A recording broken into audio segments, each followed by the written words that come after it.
Oh yeah, Kevin Vallejos, he here. Kevin Vallejos has definitely over the past two fights with his last fight and now tonight with Josh Emmett, Kevin Vallejos is here to stay at featherweight and he's not fucking around. But hey, it's your boy DHP and y'all know the rest, man. And hey, this is my official UFC 114 review show. By the way, I think I might have a new, to me, I want to know what y'all think in the comments, but to me, fight of the year so far, Marwan Rahicki and Henry Hardwick, fight of the year.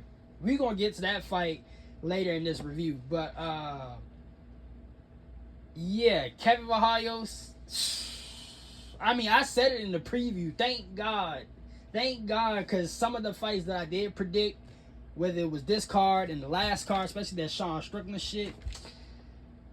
Yeah, bro. Cause there be some fights where it's like, damn, you say one thing, but then shit goes the other way, and it's like, damn, do you really know about MMA fighting? But tonight was one of these nights where I'm like, okay, I predicted this shit to a T.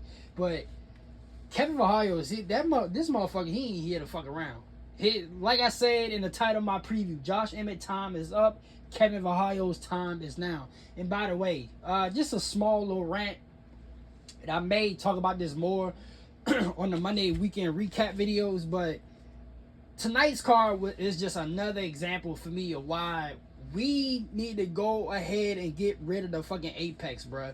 The Apex should only be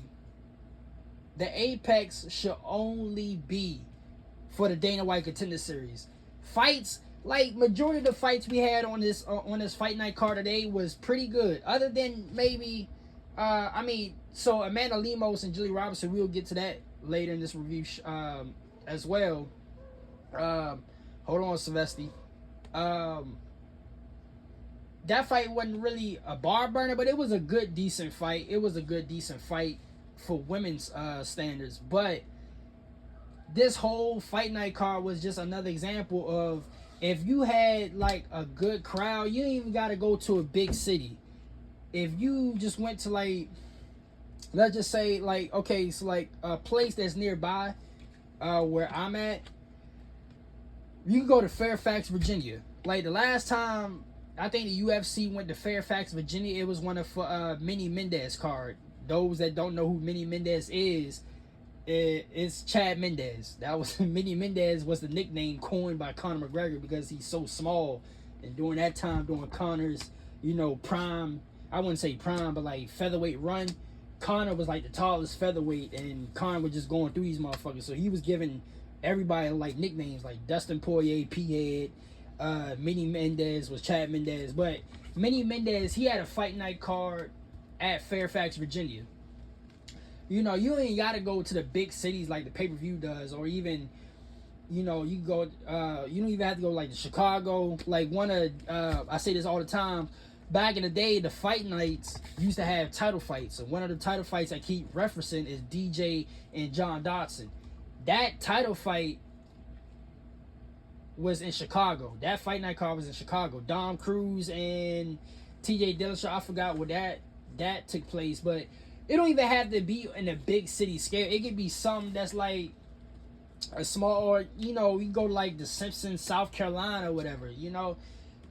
This fight night card tonight was pretty good. We had some exciting, entertaining fights, and we had some skillful, good striking, good MMA skill set fights as well. And it was one of these nights where if you had a fucking good crowd to go along with the fights, it would have been something amazing. Like, imagine the fights that we just saw tonight. Imagine if we had like the France, like the niggas that's from France when we had the fight night cards in France. Imagine that crowd was taking place tonight. With the shit that we seen, hold on, Sylvester, watch out. With the shit that we seen tonight, you can't tell me them France niggas be going crazy right now. They may be booing because Kiltiba beat Omar Sy, or C, how you pronounce his name.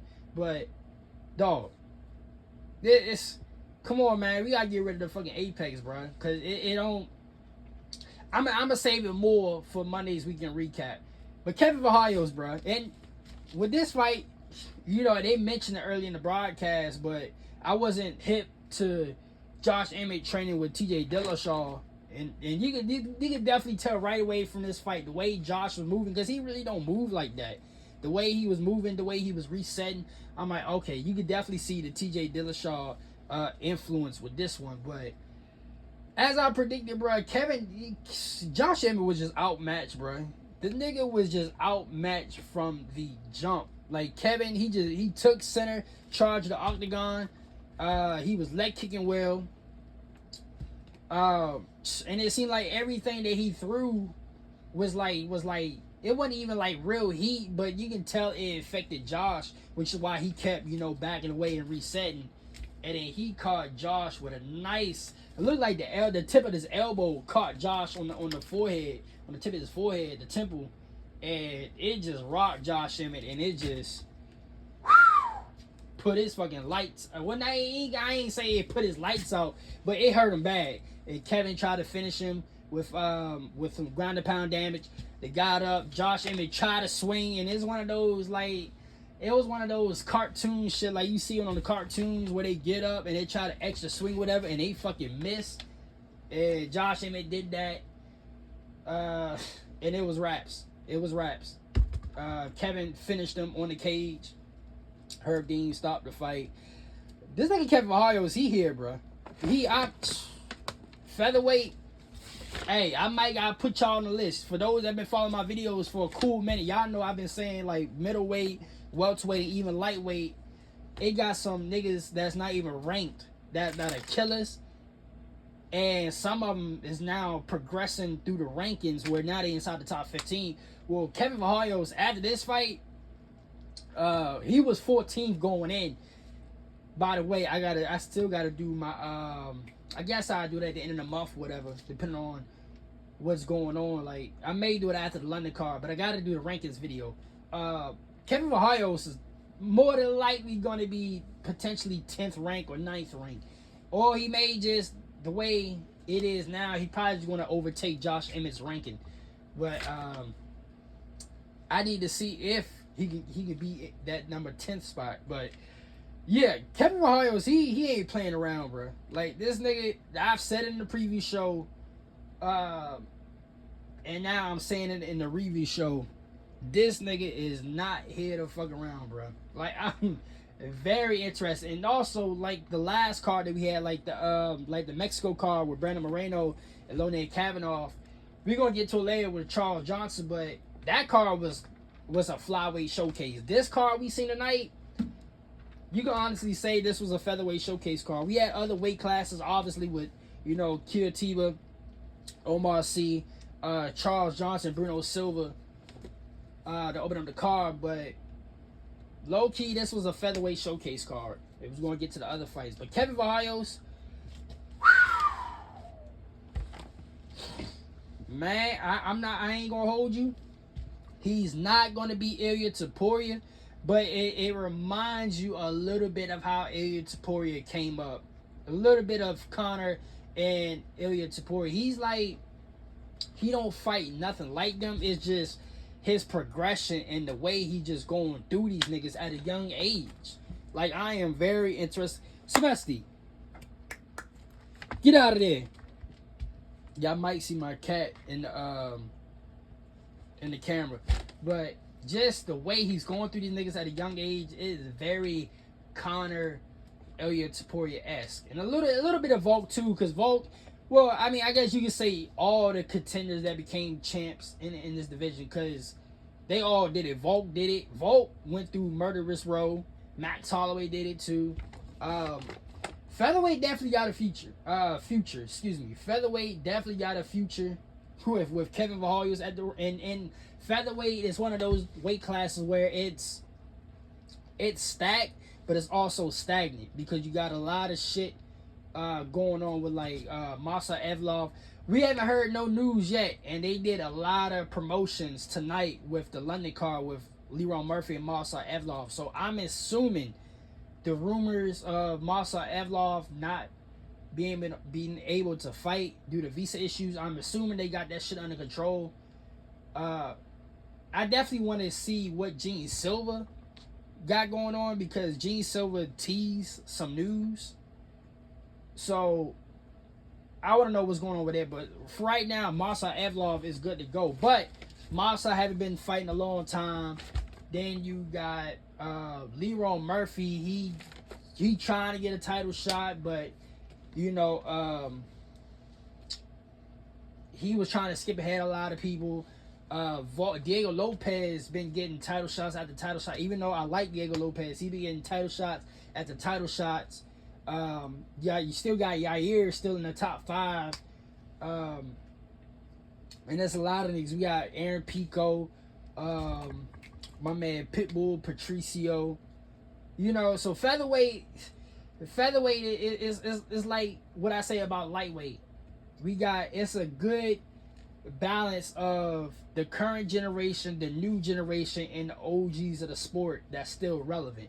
So that's pretty good for featherweight, because it seemed like, you know, Ilya Topuria was about to destroy everything, and now Volk, even though we happy for Volk, big picture wise, a nigga like Volk getting the title back after Topuria is kind of like, well, featherweight is not really as stacked as it should be, you know what I mean?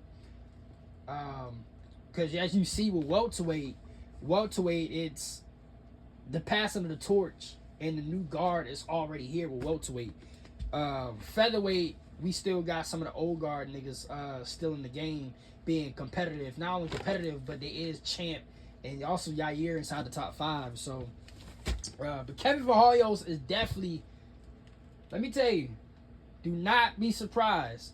Do not be surprised, and he didn't take no damage at all. So Kevin Vallejos most definitely going to get another fight at least by the summer.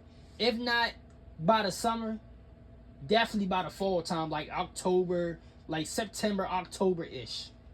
So Kevin Vallejos is definitely going to get another matchup before this year over, because he ain't take no damage at all. So do not be surprised. I will repeat, do not be surprised if Kevin Vallejos gets inside, I'm going to say top 7.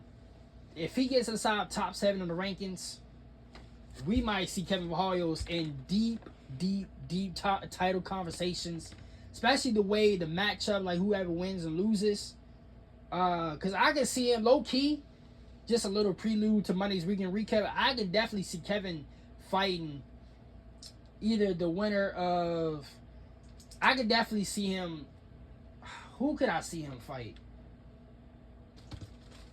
Because I think Arnold Allen's already booked in the fight.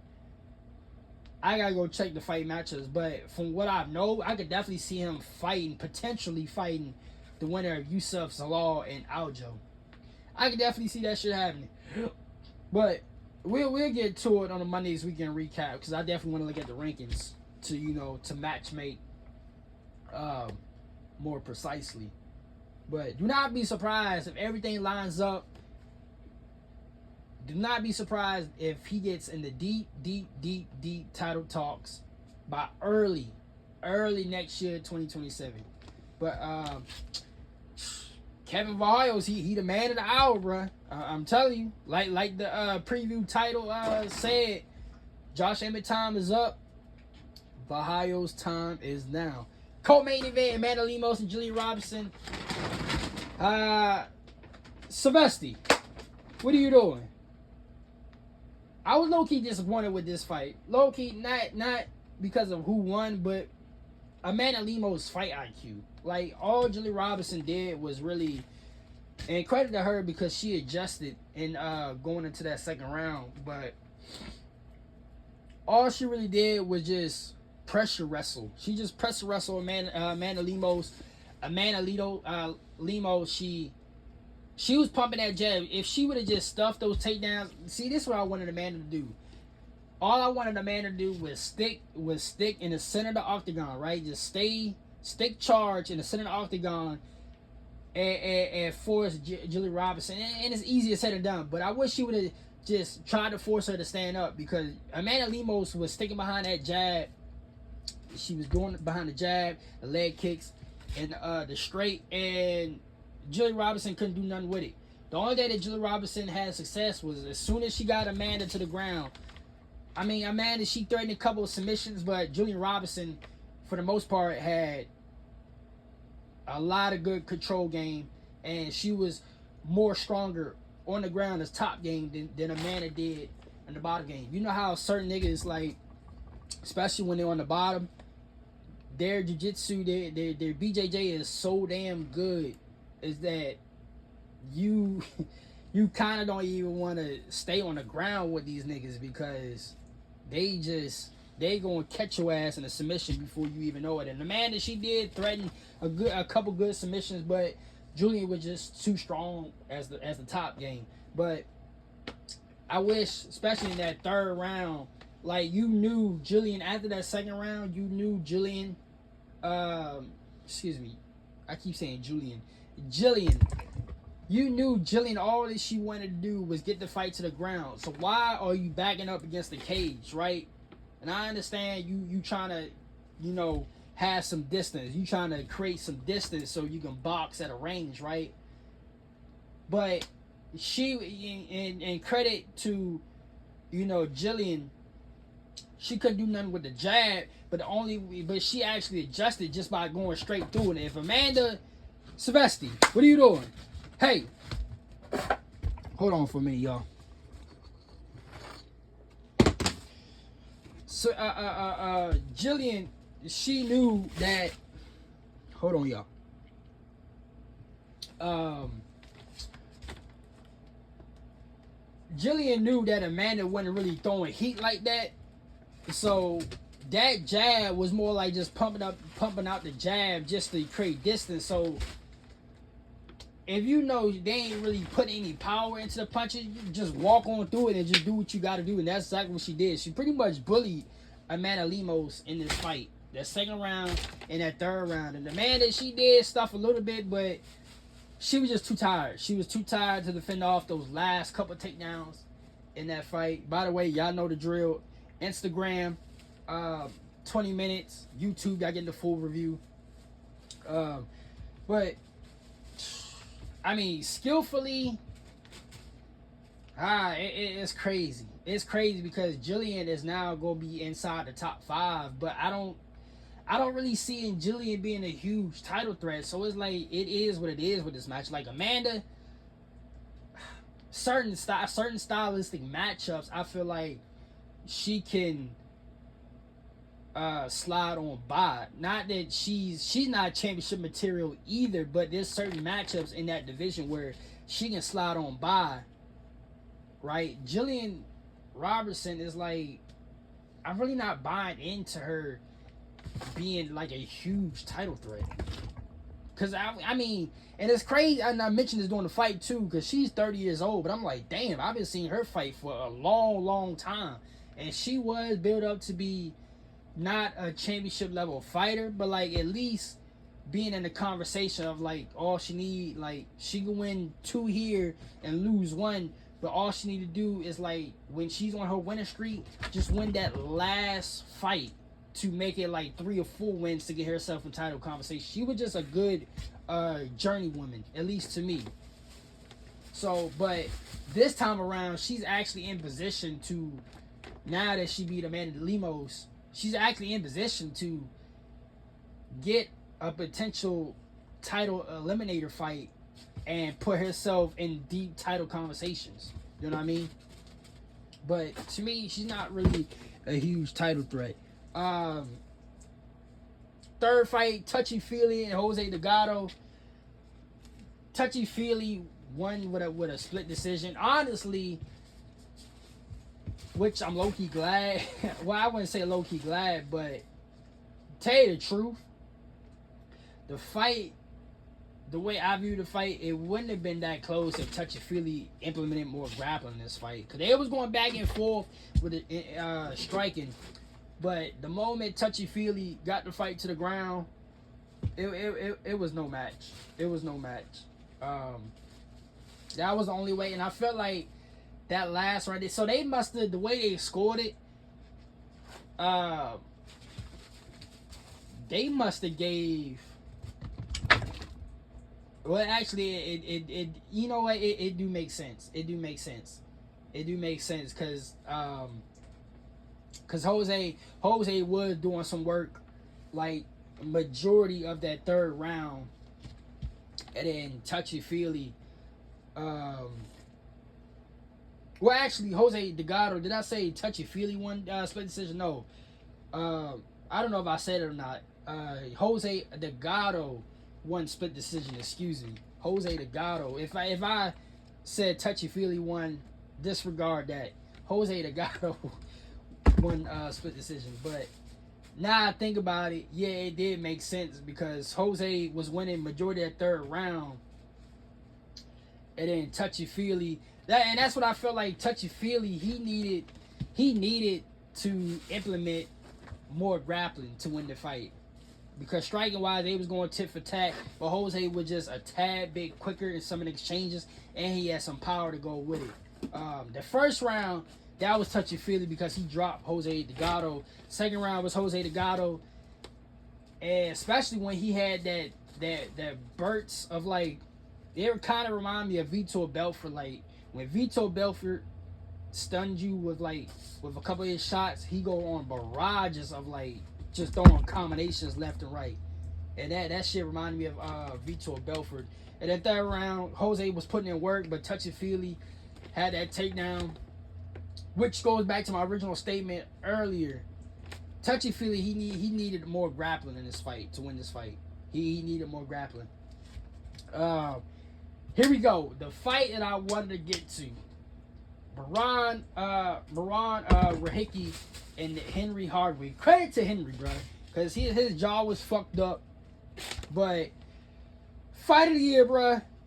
Fight of the year until we see another fight going forward. Rahicki and Henry Hardwick. Fight of the year. Let me repeat. Rahicki and Hardwick is fight of the year. Fight of the year. Until we see another fight going forward that outmatch this, fight of the year. These niggas, I mean, they were just, it wasn't just the regular rock'em sock'em, just see whoever lands their biggest shot first. It wasn't nothing like that. It was nice level changes, nice inside boxing, nice outside boxing. I like how Rahicki had the oblique kicks. They both was leg kicking and calf kicking good. And it was always like one would get the upper hand, stun them, and then they would try to finish the fight, and then the other one would land a nice counter. Like it was one point where Rahicki had Henry stunned, and he had him against the cage, and he was out. I like how he was mixing it up with the level change. He was going body, head, body. I like that. That's how you really... Now, if Hardwick wasn't that durable, that's how you get a nigga out of there. Kind of like how Vallejos did with Emmett, how he kept going to the head, he was kneeing to the head, and then he was throwing little elbows and rabbit punches to the body. I like shit like that, because not all the time, especially if you got a nigga that's super durable, you headhunting, it ain't going to get them. They chin is too durable. Like, you got to go to the body to soften them up, right? Because more than times, your body, you going to fall or you going to crumble from a body shot, especially to the liver, than you would from just... Now, a flush shot to the chin is definitely going to get you out of there. But if your chin is just healthy and fresh, no. You're going to crumble more with a body shot than you will with a head shot. So, but every time Rocky had, he had him against the ropes, Henry would have a nice counter that would stun Rahicki, and then Hardwick would go right back on the offense, and then he would start, trying to finish Rahicki. But the fight ended, with Hardwick after the second round. He said his jaw was broke, and I was like, oh, because I wanted to see another round with it. And this fight was definitely the perfect example of why we need to get rid of the Apex, bro. Like, fight cards like this, yes, it may not look good on paper to a promoter. So, like, you can't really get into a bigger city. But I'm telling you, bro, fights like this will have anybody on the fucking edge of their seats. I guarantee you, a fight like this, just this fight alone, will have you on the edge of your fucking seat. Say it's not. Say it's not. You know what I mean? Which is why we need to get rid of the fucking Apex. Just leave that fucking Apex to the Dana White Contender Series. And move fight nights like this to, you don't even have, like I say, you don't even have to go to a bigger city. Just go to a fucking smaller city. You know what I mean? But yeah, that's fight. Not only is it fight of the night, this shit is fight of the year. And I might put this shit on the title of the video too. But kudos both of them. Featherweight, yeah, featherweight, bruh. Like I said with Vallejos, the future at featherweight is bright with this one. Curitiba and Umar Sy. Jesus, bruh. Curitiba, that all you need to know is Curitiba. That was a nice like reversal how he set the shit up. First of all, he reversed when Umar took him down. He reversed position and almost got the top mount, but it was like side control, almost a crucifix. Couldn't really put the crucifix on the right way, but it was really side control. And then as soon as Umar shot it for that takedown, he waited for Umar to go in super deep with it. He grabbed the neck and then fucking guillotine. And once he had that guillotine locked in, it was all she wrote. Curitiba actually, because he been in the UFC for a cool minute too, he can actually low-key, I wouldn't say have a championship run, but he can have a little run where he get inside the rankings and fight himself inside the top 10 and then just lose to the nigga that's just more elite. Because we talk about Khalil Roundtree being, you know, a title contender at light heavyweight, but Curitiba did beat Khalil Roundtree.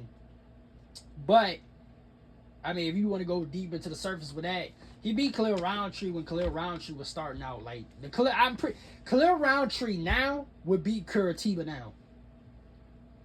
Like, Khalil Roundtree, his progression and the way he improved, it's one of the best that I've seen. Especially with his Muay Thai, because his Muay Thai is damn near perfected. So, I'm guaranteed if there was a rematch now, Khalil Roundtree, he's smoking Curitiba. He's smoking Curitiba. But kudos to Curitiba, though. Charles Johnson, Bruno Silva. I'm not going to lie to you. I think that last little bit in that third round, when they was going back and forth, Charles Johnson made one just with like a little bit more aggression. I thought low-key Charles Johnson might have lost this fight because he was fighting too reactive, especially in that first round, and then a little bit of that second round. He was fighting too reactive when he should have been on the offense, you know. And both of them was on the offense. That third round, both of them was on the offense, but I feel like that first half of that fight, Charles was just fighting too reactive. But Charles Johnson, he squeaked it out with a decision, and that's honestly what he needed for real. That's honestly what Charles Johnson needed, and they mentioned it on the broadcast. He knocked out Joshua Van, knocked out Lonnie Kavanaugh. These two niggas, Joshua Van the champ. You know, we mention it all the time. Joshua Van is the champ. Lonnie Kavanaugh is the 6th ranked fighter in the world and one fight away from being in title conversations. Charles Johnson needed this shit to win. He needed this win badly. Because the fact that he got two wins, a win on both of them, just him having wins on both of them, it's the more he keep winning, he's going to hang around by default. You know what I mean? And so he needed to win. He definitely needed this W against Bruno Silva. And it was a good fight by both of them. Now, there's some things where I'm like, if they fight the second time around, I do believe that he probably get beat by both of them, honestly. Just my personal opinion. The way he fought this fight, and granted, you can't really say that because I just spoke about MMA logic, but the way he fought this fight, like that first round, he was, like I said, he was fighting to react. The second round, he started to warm up. He was fighting at a range. Bruno Silva, I mean, he did good too, but it was kind of like, it took him a little while to box on the inside on Charles because Charles was keeping up bait with the T kicks, and he was pumping out the jab too. but just how he was fighting too reactive. Yeah, Joshua Van would beat Charles Johnson the second time around, and I think Loner Kavanaugh, especially the way he fought Brandon Moreno and his progression, he might beat Charles Johnson in the second round too. So this is great for Charles, but I need to see a little bit more improvement. Because Charles, I've been paying attention to him. Charles is actually a pretty dope fighter. But I'm starting to see some things, especially from the progression I've seen of Joshua Van and the progression I've seen for Lomir Kavanaugh going into the Brandon Moreno fight. Charles is a little bit behind. You know what I mean? But this is exactly what he needed because he got 2 wins over both of them. So, but yeah, overall, this was a good fight night card. Another good fight night card. Honestly, it woke me up. It woke me up because I've been feeling sick, which you probably couldn't even tell yesterday when I did the preview show. But today I've been down and out today. I've been getting over this sickness. It hit me late last night after I did the video, and it continued on this morning. So I'm low key high on meds right now, which is why I'm like, yeah, this fight woke me up because I was feeling down earlier, like going into this fight night, like before like the first couple prelims fight. I'm like, bro, I don't even know how I can get through the night, but the shit was dope. Which is we're gonna talk about it more on Monday, but this is why we need to be outside Apex, But nonetheless, this is my official UFC 114 Vegas review. Till my next video Monday. Holla at y'all niggas later, man.